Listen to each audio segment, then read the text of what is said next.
Hello বন্ধুরা, আজকে নিয়ে চলে এসেছি সুপ্রভাত অধিকারী অফিসিয়ালে তোমাদের জন্য একটা সুন্দর ভূতের গল্প। অন্ধকারের আওয়াজ। এক সন্ধ্যায় রিয়া তার বন্ধুদের সঙ্গে পুরনো একটা বাড়িতে ঢুকলো। বাড়িটি অনেকদিন ধরে পরিত্যক্ত ছিল আর সবাই বলতো সেখানে ভূতের বাস। রিয়া সাহসী ছিল, তাই সে বলল, আমি শুধু একটু দেখেই চলে আসবো। বাড়ির ভেতরে ঢুকতেই অন্ধকার ও ঠান্ডা বাতাস তাকে ঘিরে ধরলো। দেওয়ালগুলি কাঁচা আর মেঝেতে পাতা ও টুকরো টুকরো গাছের শিকড়। বন্ধুদের সঙ্গে হাসতে হাসতে এগোতে থাকলো, কিন্তু হঠাৎ করে এক অদ্ভুত আওয়াজ শুনতে পেল। এটি যেন কোনো মেয়ের কান্নার আওয়াজ। শুধু বাতাস বলে সে নিজেকে বোঝালো, কিন্তু আওয়াজটা থামলো না। তারা একটি ঘরে প্রবেশ করলো, যেখানে একটি পুরোনো আয়না ছিল।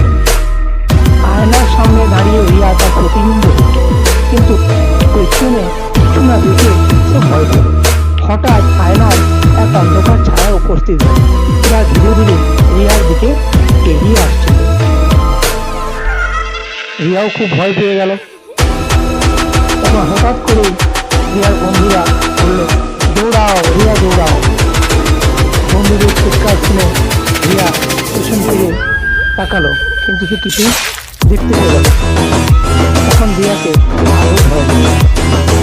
রিয়া তখন ভাবলো, আমি তাহলে এসে যেখানে ভুল করলাম।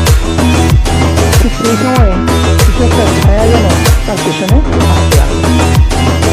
হঠাৎ করে রিয়া ঘর থেকে বেরিয়ে আসতে সে বুঝল তার বন্ধুদের কেউ কিন্তু আর সেখানে নেই। ভয়াবহ আতঙ্কে সে বাইরে বেরিয়ে বেরিয়ে গেল।